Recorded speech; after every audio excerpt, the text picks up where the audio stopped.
हर हर महादेव। श्री शिवाय नमस्तुभ्यम। श्री शिवाय नमस्तुभ्यम। श्री शिवाय नमस्तुभ्यम। श्री शिवाय नमस्तुभ्यम। श्री शिवाय नमस्तुभ्यम। आप सबों का वंदन करते हुए आज दिनांक 21 मई 2024 दिन मंगलवार, हनुमान जी का वार और अति शुभ दिन, अति शुभ घड़ी में यह कथा सुनने का हम लोग को मौका मिल रहा है। मैं प्रथम पूज्य देव गणपति गणेश जी महाराज का आह्वान करता हूं तथा उनसे प्रार्थना करता हूं इस कथा स्थल पर पधार कर अपना आसन ग्रहण करें और हमें आशीर्वाद प्रदान करें। आवाज समझ देवी देवताओं को आने का मार्ग दें। मैं यहाँ के स्थान देवता, वास्तु देवता, ग्राम देवता, क्षेत्रपाल देवता, समस्त देवी देवताओं को अनुरोध करता हूँ कि इस कथा स्थल पर पधारें और हमें अपना आशीर्वाद प्रदान करें। मैं अपनी कुलदेवी की सरस्वती माता तथा अपने श्रोताओं के कुलदेवता कुलदेवी का भी आह्वान करता हूँ, उनसे प्रार्थना करता हूँ कि सभी पर अपनी अखंड कृपा बनाए रखें। मैं अपने भोलेनाथ गौरी शंकर का स्मरण करते हुए गौरी रूप में मेरे माता पार्वती और शंकर रूप में मेरे भोलेनाथ से अनुरोध करता हूँ कि गौरी शंकर का यह भाव आप स्वीकार करते हुए आसन ग्रहण करें और इस कथा का आप जजमान या गौर बिंदोरा रूप में इस कथा का श्रवण कर लें। हे महादेव, हे देवादिदेव, हे परमेश्वर, मैं आपके चरण का कमल का ध्यान करता हूँ। मैं अपने गुरु आचार्य संगीत कृष्ण जी महाराज, सांवरिया बाबा, वृंदावन वाले का भी मनन करते हुए उनसे आशीर्वाद प्राप्त कर आज कथा करने का आज्ञा चाहता हूँ। मैं आकाश कुमार राजगढ़िया बंसल गोत्र पुनः उमा शंकर नारायण देवी कांता राजगढ़िया का पुत्र सांवरिया बाबा मेरे गुरु और पंडित प्रदीप जी मिश्रा का जितना भी धन्यवाद दूं वो कम है, क्योंकि उन्हीं की सानिध्य में, उन्हीं की कृपा से मैं शिव महापुराण की ओर आकर्षित हुआ। अब 18 पुराणों को पढ़ने का प्रयास कर रहा हूँ। हे भोलेनाथ, आप मुझसे जुड़े मेरे बंधु बांधव हित नातेदार सब पर अपनी अखंड कृपा बनाए रखिए। हे बाबा, जिसने मुझे एक बार भी देखा है उसका भी कष्टों को आप निवारण करने का प्रयास कीजिए बाबा। हे बाबा, जो आपको भावपूर्वक पुकारे इस कथा का श्रवण कर सभी श्रोताओं का कल्याण करें। हे बाबा, मैं आज कुछ बातें बताते हुए ही यह कथा प्रारंभ करता हूँ, इसके लिए मुझे आज्ञा दें। मैं सर्वप्रथम आप सबों से प्रार्थना करते हुए थोड़ा सा जप करूँगा। नमः शिवाय, ओम नमः शिवाय, हर हर भोले, नमः शिवाय, ओम नमः शिवाय, ओम नमः शिवाय, हर हर भोले, नमः शिवाय, नमः शिवाय, नमः शिवाय। शिव गंगाधराय, शिव गंगाधराय, हर हर भोले, नमः शिवाय, नमः शिवाय, नमः शिवाय, नमः शिवाय, नमः शिवाय, नमः शिवाय। हर हर महादेव। शंभो शंभो। काशी काशी, शिव काशी, मोक्ष नगरी काशी की जय। मैं स्कंद देव का आह्वान करते हुए स्कंद पुराण के लिए उनसे प्रार्थना करता हूं कि हमें सबको आशीर्वाद प्रदान करें। मैं प्रभु भोलेनाथ की दया से कल कुर्द छत्तीसगढ़ में 5वें दिन की कथा श्रवण करने का मुझे अवसर मिला। मैंने जजमान परिवार के साथ ही इस कथा का श्रवण किया और जजमान को मैं धन्यवाद देता हूँ। मैं मेरे पत्नी की फ्रेंड मित्र आशा भाभी को भी वंदन करते हुए धन्यवाद देता हूँ कि उन्होंने हमें कथा स्थल तक पहुँचाया और कथा स्थल में उन लोगों ने जजमान से परिचय कराकर जजमान परिवार के साथ ही हम लोग को कथा सुनने का मौका दिया। हे बाबा, मैं आज कुछ बातें बताना चाहता हूँ, मुझे आज्ञा दे। मैं गुरु आज्ञा लेकर प्रदीप जी मिश्रा का ध्यान करते हुए आज की कुछ बातें रखूंगा। यह शिव महापुराण, यह अन्य पुराण क्या है? क्या शिव को कोई समझ सकता है? इस पृथ्वी में कोई सामर्थ्य है जो शिव को समझ सके? मुझे तो लगता है ऐसा कोई भी बंधु, ऐसा कोई भी ऋषि मुनि, ऐसा कोई भी व्यक्ति नहीं है जो शिव को समझ सकने में सामर्थ हो। चाहे पंडित प्रदीप जी मिश्रा हों, चाहे अन्य कोई संत हों, शिव को समझना इतना सरल नहीं। स्वयं शिव को समझने के लिए यही बात कल प्रदीप जी मिश्रा जी ने भी कही। प्रदीप जी मिश्रा कभी भी गलत बातों को नहीं बोलते हैं। मैंने देखा है उनकी कथाओं में कि वह जो बात ग्रंथों में होती है उसी को बताते हैं, उससे ही लोगों का कल्याण होता है और उससे ही इस कथाओं में, उनकी कथाओं में लाखों करोड़ों लोगों की भीड़ बढ़ती जा रही है। यह सत्य है कि मेरा भोले बाबा हर जगह व्याप्त है। कल किसी ने मुझसे प्रश्न किया कि प्रदीप जी मिश्रा तो कथा करते ही नहीं है, फिर यह शिव महापुराण कथा कैसे है?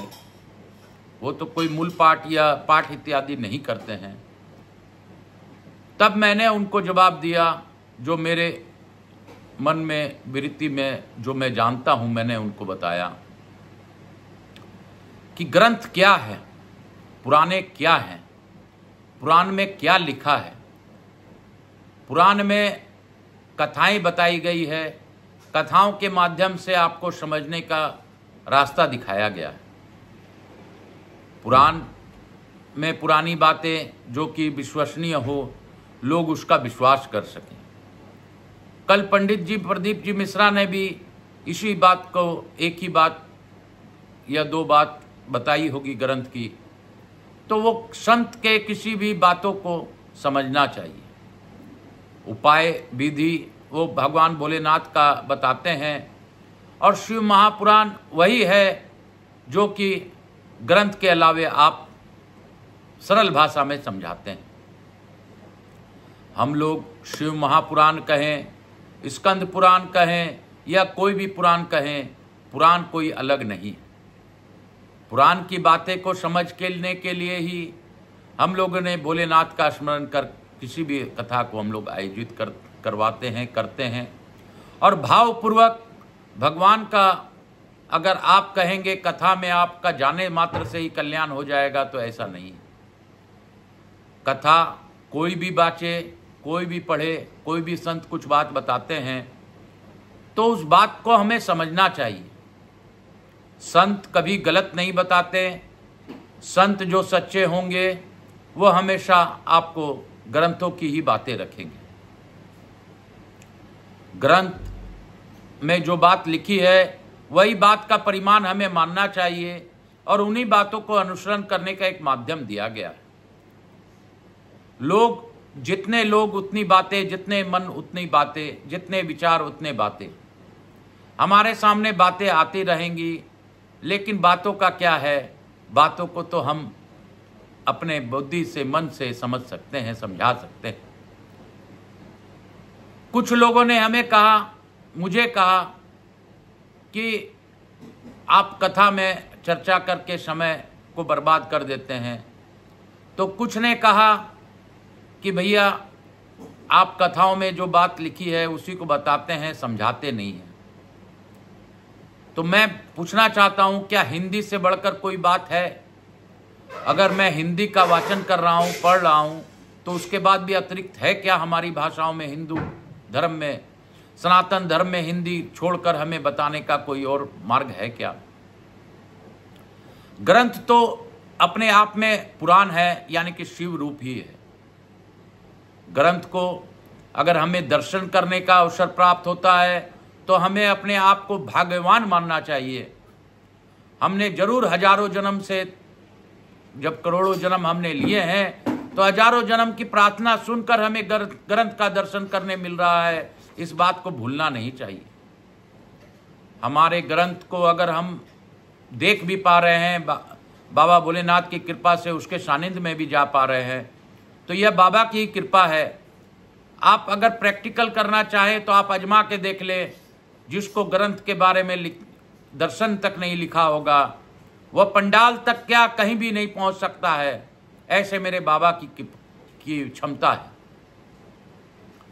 ग्रंथ जिसकी वराह रूप में भगवान विष्णु ने इसको वापस पाया था, राक्षसों ने इसको नाश करने का मन बना लिया। तो पुराण हमारे 4 वेद से निकले हुए पुराने हैं। हमारे जो गुरु हैं, जिनको हम लोग वेद व्यास जी कहते हैं, वेद व्यास जी ने इसे संजोया है और संजोकर हम लोगों को सरल भाषा में समझाने का प्रयास किया। तो जब मैं शिव महापुराण या किसी भी पुराण का मूल पाठ पढ़ता हूं, तो मैं ऋषि द्वारा बताए गए वाक्यों को ही पढ़ता हूं, तो उनसे सरल समझाना किसी का क्षमता नहीं है। और मैं तो क्या, मैं कोई संत नहीं हूं, मैं कोई भगवान नहीं हूं, मैं कोई भोलेनाथ नहीं हूं। मेरे भोलेनाथ ही सचम है, वही आपको समझाते हैं, वही आपको बताते हैं और मेरे मुख से वही निकलवाते हैं। आप आजमा कर देख लीजिए, व्यासपीठ में मैं बैठकर अगर किसी बातों को बताता हूं, आप उसको उपाय को करके देख लीजिए।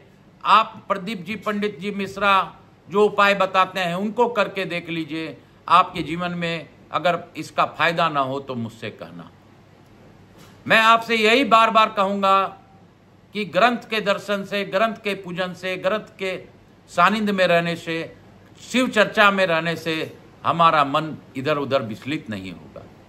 इस विचलित मन को नहीं होने देने के लिए ही शिव कथा रखी जाती है, शिव महापुराण या स्कंद पुराण इत्यादि का आयोजन किया जाता है, ताकि हम लोग भक्तिमय रह सकें। कुछ क्षण, कुछ पल, कुछ घंटे हम ईश्वर के नाम पे रह सकें। हम कुछ देर अगर ईश्वर का नाम लेंगे तो ईश्वर को प्रिय लगेगा, और ईश्वर को प्रिय लगेगा तो हमारे कष्ट स्वतः ही कम होने लगेंगे। इसी के साथ आज हम लोग स्कंद पुराण के आगे की भाग को प्रारंभ करेंगे। बोलो भोलेनाथ की जय, मेरे विश्वनाथ की जय। काशी काशी शिव काशी, मोक्ष नगरी काशी की जय। गंगा गंगा शिव गंगा, गंगा स्नानम अहम करिष्ये तत्पश्चात स्कंद पुराण पढ़िष्ये। बोलो शंकर भगवान की जय, बोलो मेरे भोलेनाथ की जय, काशी नगरी की जय।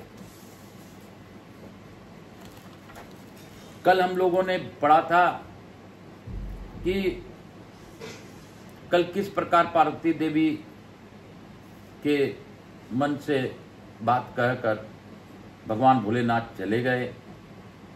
अब आगे की कथा हम लोग आज सुनेंगे। लोमस जी कहते हैं, तदंतर भगवान महेश्वर के भेजे हुए सप्त ऋषिगण सहसा हिमवान के पास आए।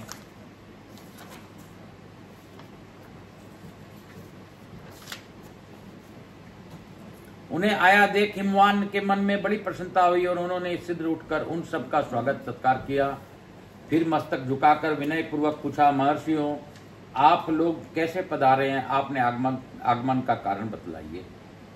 तब सप्तऋषियों ने कहा, पर्वतराज हम लोग भगवान शिव के भेजे हुए हैं, यहाँ आप ही के पास आए हैं। आपकी कन्या को देखना ही हमारे आने का उद्देश्य है, अतः शीघ्र अपनी कन्या हमें दिखाइए। बहुत अच्छा कहकर हिमवान ने पार्वती को वहां बुलवाया और सप्तऋषियों के हंसते हुए कहा, यही मेरी कन्या है, किंतु इस समय मुझे आपसे एक विशेष बात कहनी है। जो तपस्वियों में सर्वश्रेष्ठ परम विरक्त है और कामदेव का नाश करने वाले हैं, जिन्होंने काम के शरीर को जलाकर उन्हें अनंत बना डाला है, ऐसे भगवान शंकर अब विवाह के इच्छुक कैसे हो गए? जो अधिक समीप या अधिक दूर रहने वाला हो, अपने से अत्यंत धनी अतः सर्वथा निर्धन हो, जिसकी कोई आजीविका ना हो तथा जो मूर्ख हो, और ऐसे पुरुष को कन्या देना अच्छा नहीं माना गया है। जो मूर्ख विरक्त स्वयं ही आप अपने को बड़ा मानने वाला योग रोगी तथा प्रमादी हो, ऐसे पुरुष की कन्या नहीं देनी चाहिए। अतः मुनीश्वरों आपके साथ भली भांति विचार करके ही मुझे महादेव जी को अपनी कन्या देनी है, यही मेरा उत्तम निश्चय है। तब महर्षियों ने कहा, जिन्होंने तीव्र तपस्या की है और उस तप के द्वारा भगवान शिव की आराधना की है, उन पार्वती देवी के ऊपर आज भगवान शिव बहुत प्रसन्न है। पर्वतराज तुम्हें पार्वती और भगवान शिव की महिमा का थोड़ा भी ज्ञान नहीं है, अतः तुम हमारे बात मानो, अपनी पुत्री पार्वती को परमात्मा भगवती भगवान शिव की सेवा में दे दो। पवित्र आत्मा ऋषियों का यह वचन सुनकर गिरिराज हिमवान बड़ी उतावली के साथ समस्त पार्वती से बोले, हे मेरु, हे निषद, हे गंधमादन, हे मंद्राचल और हे मेनाक, तुम सब लोग अपने यथोस्थिति सम्मति दो, जिससे वैसा ही किया जाए। तब बातचीत करने में कुशल मेना ने कहा, नाथ, इस समय आपस में विचार करने से क्या लाभ? यह कार्य तो तभी संपन्न हो गया था जब इस बड़भाग्नि कन्या ने जन्म लिया था। यह देवताओं का कार्य सिद्ध करने के लिए उत्पन्न हुई है। भगवान शिव के लिए ही इसका अवतार हुआ है, अतः यह शिव के ही दी जानी चाहिए। इसने भगवान रुद्र की आराधना की है और रुद्र ने ही वरदान देकर इसका आदर किया है। महाभागा पार्वती साक्षात सती ही है, अतः यह शिव की ही ब्याही जाए। वह वैवाहिक कृत हमारे द्वारा भगवान शिव की पूजा में निमित्त बनेगा। मेना की यह बात सुनकर हिमवान बहुत संतुष्ट हुए। तदंतर सप्तऋषियों ने वहां से पुनः लौटकर भगवान शिव से उनकी प्रेयसी पार्वती का सब वृत्तांत इस प्रकार कहा। देवेश्वर गिरिराज, हिमवान ने अपनी कन्या आपको दे दी, इसमें संशय नहीं है। अब देवताओं के साथ ले सिद्धि पार्वती से विवाह करने के लिए जाइए। ऋषि का यह वचन सुनकर परमेश्वर शिव ने कहा, विवाह कैसे होगी और कौन कौन उसमें चलेगा, यह सब बात विस्तार पूर्वक बताओ। तब उन ऋषियों ने भगवान सदाशिव से हंसकर कहा, देव, भगवान विष्णु को बुलाना चाहिए। साथ ही ब्रह्मा, इंद्र, ऋषिगण, यक्ष, गंधर्व, नाग, सिद्ध, विद्याधर, किन्नर, अप्सरागण तथा अन्य लोगों को भी सिद्ध बुलाइए। ऋषियों की यह बात सुनकर महादेव जी ने देव ऋषि नारद से कहा, तुम सिद्ध जाकर भगवान विष्णु की को बुला लाओ। इसके बाद ब्रह्मा, इंद्र तथा अन्य देवगण को भी ले जाना। लोक पावन नारद ने भगवान शिव की आज्ञा शिरोधार्य की और तुरंत वहां से भगवान विष्णु के प्रिय धाम वैकुंठ लोक में गए। वहां उन्होंने देखा भगवान विष्णु एक श्रेष्ठ सिंहासन पर विराजमान है। देवी लक्ष्मी उनकी सेवा कर रही है। भगवान के 4 भुजाएं हैं, वे सब देवताओं में श्रेष्ठ और अत्यंत तेजस्वी हैं। उनके श्री अंगों की कांति नील कमल के समान श्याम है। कानों में बहुमूल्य रत्न जड़ित मनोहर कुंडल झलमला रहे हैं। मस्तक पर परम सुंदर विशाल मुकुट शोभा पा रहे हैं, जिसमें जड़े हुए उत्तम रत्नों में प्रभा से वे और भी प्रकाशित हो रहे हैं। गले में सुंदर वैजयंती की बनी हुई मनमाला शोभा दे रही है। इस प्रकार त्रिभुवन के में एकमात्र सुंदर वे सनातन देव विष्णु वैकुंठ में विराज रहे हैं। ऋषियों में श्रेष्ठ सर्वज्ञ नारद जी ब्रह्म वीणा बजाते हुए भगवान विष्णु के समीप गए और शंकर जी का संदेश सुनाते हुए बड़े आदर से बोले, महाविष्णु सिद्ध चलिए, महादेव जी ने विवाह के लिए उतावले हो रहे हैं। उनकी ओर से सब कार्यों की व्यवस्था करने वाले केवल आप ही हैं। नारद जी की बात सुनकर देवादिदेव भगवान जनार्दन नारद जी तथा पार्षदों के साथ वे ले वहां से चले दिए।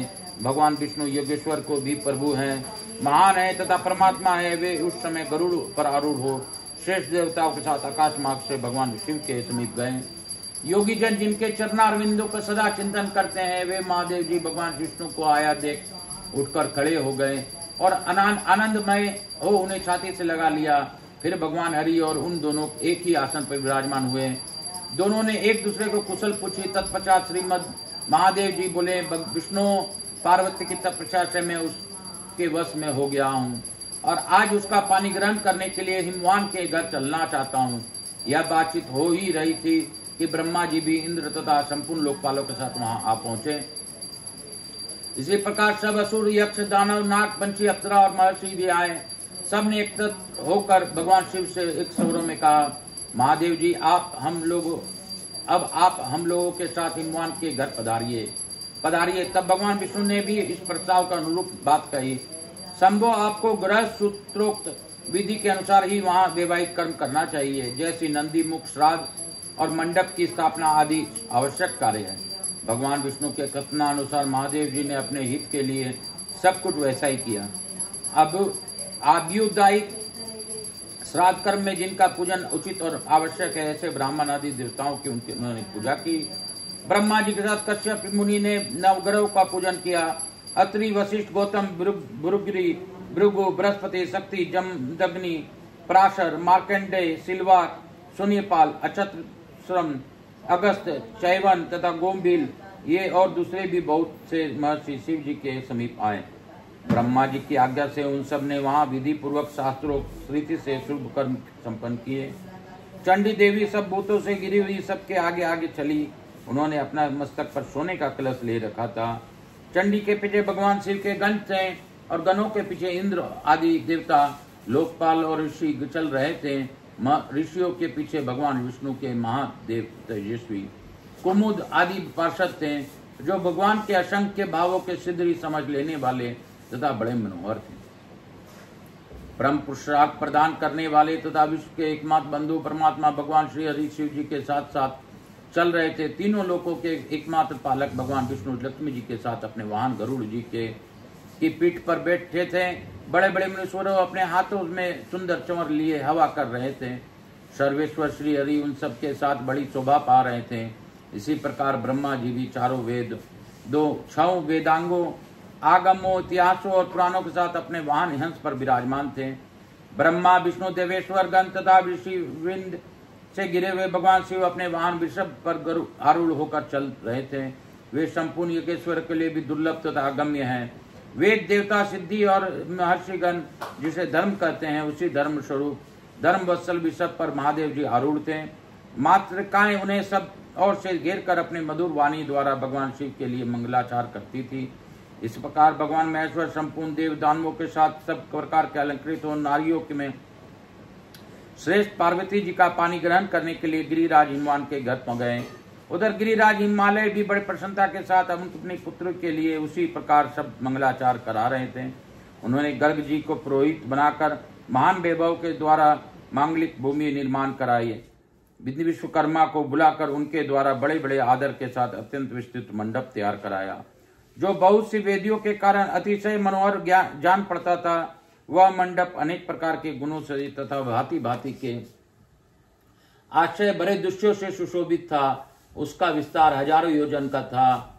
वह अपने दिव्य निर्माण कलाओं से देवताओं को भी मन मोह लेता था। तदंतर इंद्र आदि सब देवता नारद जी के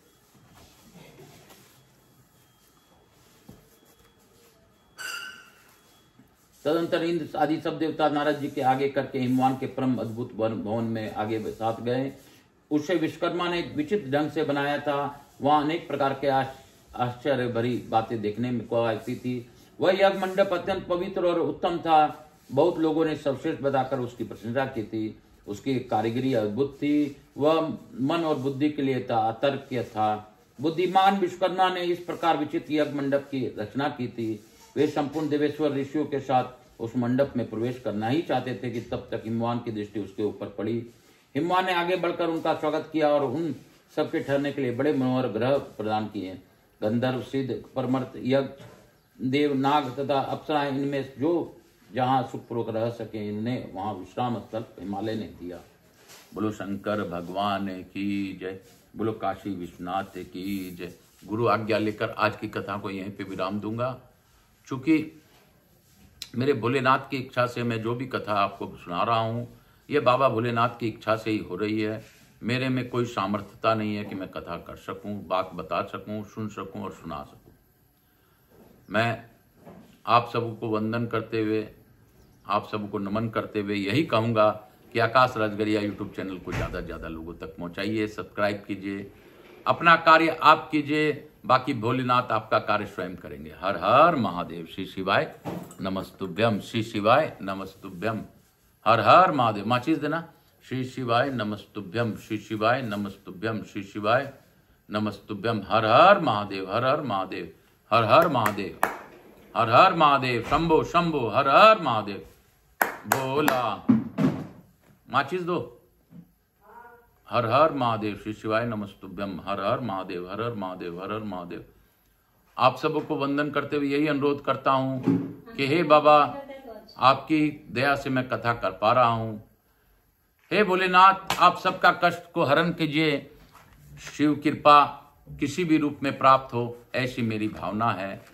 हे बाबा, सबका कष्टों का हरण करते हुए विशेष कृपा आप सभी पर करते रहिए। जो इस कथा का श्रवण करें उन पर विशेष कृपा कीजिए। काल हर, दुख हर, दारी धर, कष्ट हर। हर हर महादेव। शंभो शंभो। मैं लघु आरती करूंगा, उसके पश्चात हम लोग आज का कथा को विश्राम देंगे।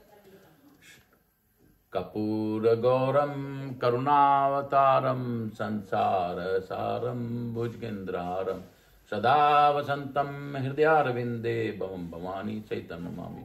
श्री राम जय राम जय जय राम। मेरे भोलेनाथ के प्रभु हैं राम। श्री राम जय राम जय जय राम।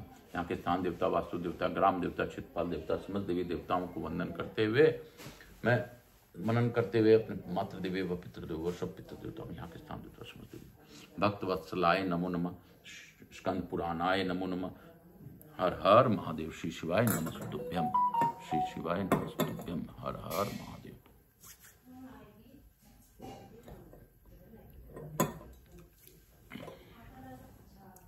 मैं प्रथम पूज्य देव गणपति गणेश जी महाराज को धन्यवाद देते हुए उनसे अनुरोध करता हूं कि आप लक्ष्मी जी महारानी, रिद्धि सिद्धि और कुबेर जी महाराज के साथ हमारे यहाँ निवास कर सब पर अपनी अखंड कृपा बनाए रखें।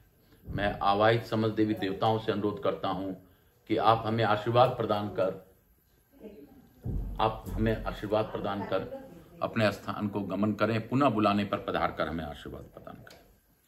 मैं अपने भोलेनाथ का स्मरण करते हुए, आप सबों को वंदन करते हुए और बाबा भोलेनाथ से यह प्रार्थना पूर्वक अनुरोध करते हैं, बाबा हे गौरी शंकर, आपने माता पार्वती के साथ इस कथा का श्रवण किया। जो भी बातें मैंने बताई है इसमें कोई भी गलत नहीं है।